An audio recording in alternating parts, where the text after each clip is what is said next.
pismo rođaka Ćirila kaže: Rođače dragi, zbog tvog pisma, nažalost, u igri sa spomenikom Miletića izgubih upravo.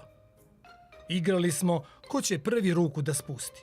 Ja videh pismo i tu mi se ruka opusti.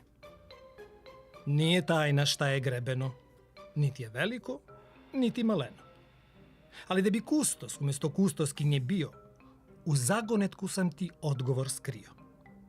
Pitalica glasi: On je duh sveta kojeg nema. Prošlost, samo njen trag prati. P.S. Ali se ipak njime nemoj očešljati. On je duh sveta kojeg nema. Prošlost, samo njen trag prati. Još pokušava da bude i duhovit na kraju. Ali se ipak njime nemoj očešljati. Od kakve mi je to pomoći u muzeju? Pa ovo je sve deo prošlosti. Misli, Haralampije, misli.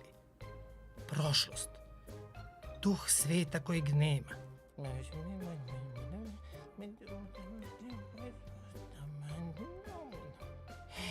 Grafike Novog Sada iz 3 različita veka. One su duh sveta kojeg nema.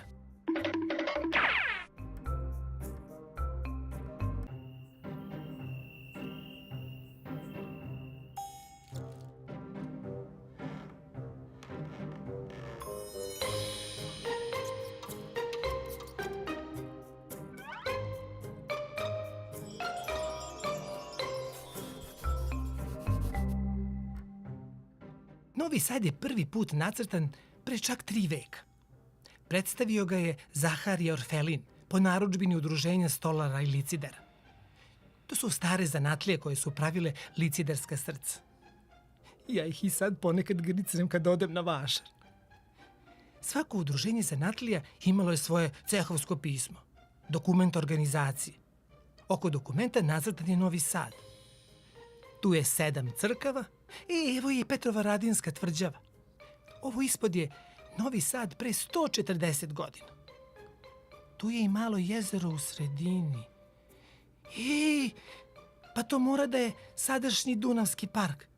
A gde je Dunavski park, tu je i moj muzej. Ako neko sad bude slikao Novi Sad, molim da se i ja vidim. A ovo je Novi Sad od pre 100 godina. Evo je katolička crkva u centru grada. Pa tu je onda i Ćirila. Ko bi rekao da se lice grada toliko promenilo? Čekaj malo. Tako mi dvozornih semenki pšenice. Ovo jeste duh prošlosti, ali ne može biti grebeno. Ovo su grafike.